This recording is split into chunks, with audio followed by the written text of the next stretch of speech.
টিয়কৰ মাজগাঁও কাৱৈমাৰী সংযোগী পথৰ দুৰাৱস্থাই উদঙাইছে চৰকাৰৰ উন্নয়নৰ নমুনা। টিয়কৰ অন্যতম সদাব্যস্ত গড়কাপ্তানি পথ টিয়ক মাজগাঁও কাৱৈমাৰী সংযোগী পথৰ দুৰাৱস্থাই এতিয়া সাধাৰণ জনতাক জ্বলা-কলা খুৱাইছে।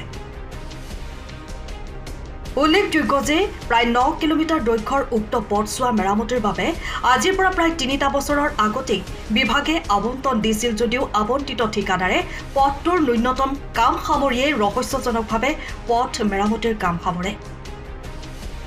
ইপিনে বিগত সময়ছোৱাত উক্ত পথৰ স্থানীয় বাসিন্দাই বহুবাৰ ঊৰ্ধ্বতম কৰ্তৃপক্ষক পথছোৱা মেৰামতিৰ বাবে আহ্বান জনাই আহিছে যদিও পথছোৱা সম্পূৰ্ণ নহল আজি পৰ্যন্ত, যাৰ ফলত পথটোত অধিকাংশ স্থানতে ঠায়ে ঠায়ে সৃষ্টি হৈছে পুখুৰী সদৃশ।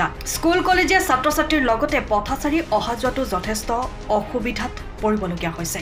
ৰাইজৰ দাবী, কিছুদিনৰ পূৰ্বে টেম্পুত অলপ শিলগুটি আনি ঠায়ে ঠায়ে ছটিয়াই ধুমুচ মাৰি দায় সামৰাৰো গুৰুতৰ অভিযোগ তুলিছে স্থানীয় ৰাইজে।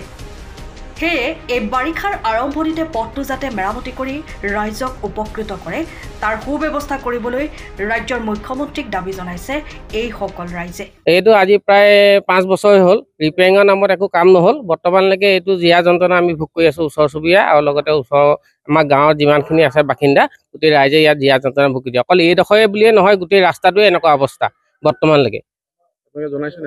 ডিপাৰ্টমেণ্টক বহুতবাৰ ইয়াত কোৱা হৈছিলে। এতিয়া বৰ্তমান জিঅ' টেকতো মানে ফটো মাৰি আমি দিয়া হৈছে। মুখ্যমন্ত্ৰীয়ে ঘোষণা কৰিছিলে যে এইটো জিঅ' টেকত ফটো মাৰি পানি আপোনালোকে দিয়ক, এসপ্তাহৰ ভিতৰত যাতে এই ৰাস্তাটো ভাল হয়। এতিয়া ইয়াৰ কি ব্যৱস্থা লয় আমি জিঅ' টেকত ফটো মাৰি দিয়া হৈছে, এতিয়া কি হয় এইটো সময়ত দেখা যাব। ৰিপেয়াৰিং মানে টেম্পু এখন আনি পানি ৰিপেয়াৰিঙত 3-4 চপা শিলগুটি আনি পানি ইয়াত পেলাইছিলে, আকৌ এইখনে চেপিছিলে, ধুমুচ দিছিলে। মাত্ৰ ধুমুচ দিয়া দেখিছিলোঁ। পকা ৰাস্তাত ধুমুচ দিছিলে। পকা ৰাস্তাত ধুমুচ দিছিলে আৰু আপোনাৰ মাজতে এদিন আহি ৰুলাৰখনে চেপি দিছিলেহি। সেয়াই অকল টেম্পু এখনে কৰিছিলেহি।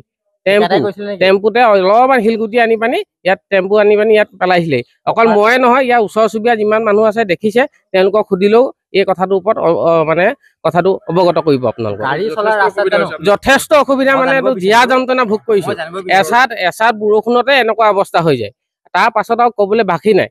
ৰাস্তাটো কোনো নলা ব্যৱস্থা নাই। এক চাইডে নলা আছে, নলা যিটো চাইডে আছে সেইটো চাইডে ওখ আৰু বিপৰীত চাইডটো ডাউনৰ কাৰণে পানীটো কোনো ওলাই যাব নোৱাৰে, এটা পুখুৰী সদৃশ পৰিৱেশ হৈ যায়। যদি 2-3 দিন বৰষুণ দিবলৈ হ'লেতো সৰ্বনাশ হ'ল। এতিয়া চৰকাৰক আমাৰ ফালৰ পৰা এইটোৱে অনুৰোধ যে ৰাস্তাটো অতি শীঘ্ৰেই ইয়াৰ সুব্যৱস্থা এটা উলিয়াই ভাল কৰি দিয়ে।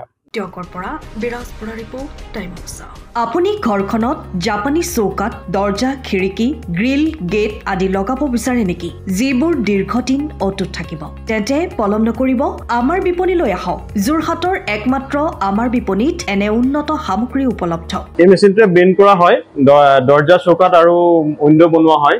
বাকী আমাৰ গেনব্লাইজত হয় এইবিলাক। আমাৰ ঠিকনা শ্ৰীৰাম এলুমিনিয়াম চেণ্টাৰ, DCB তিনিআলি, তৰাজান, যোৰহাট 785006। যোগাযোগৰ নম্বৰ 8638967754 অথবা 9401552548। পাল্লা বনোৱা আছে, গেলভেনাইজৰ হয়। এইটো প্ৰেছ ষ্টীল বুলি কয়। গেলভেনাইজৰ উইণ্ডো হয়। ইয়াত ষ্টীলৰ এইবিলাক গ্ৰিল দিয়া আছে, এক্সট্ৰাকে গ্ৰিল প্ৰয়োজন নাই। গ্ৰিল চব লাগি গৈছে। আৰু এইফালে মস্কিটো নেটো দিব পাৰে। এইটো মস্কিটো নেট, এইফালে বেক চাইডে মস্কিটো নেটৰ পাল্লা আছে। পকাত নি পিনে ঘৰটো আৰম্ভ কৰোঁতে লৈ যাবলগীয়া হয়। তেতিয়া পকাত দি দিলে মানে ইয়াত ঢেলাই সোমাই যাব, মছলা সোমাই যাব। বালি মছলাটো ভৰাই দিলে মানে মজবুত হৈ যাব। ইয়াৰ সময়ৰ খবৰ সময়ত পাবলৈ ফ'ল' কৰক টাইম অফ আছাম।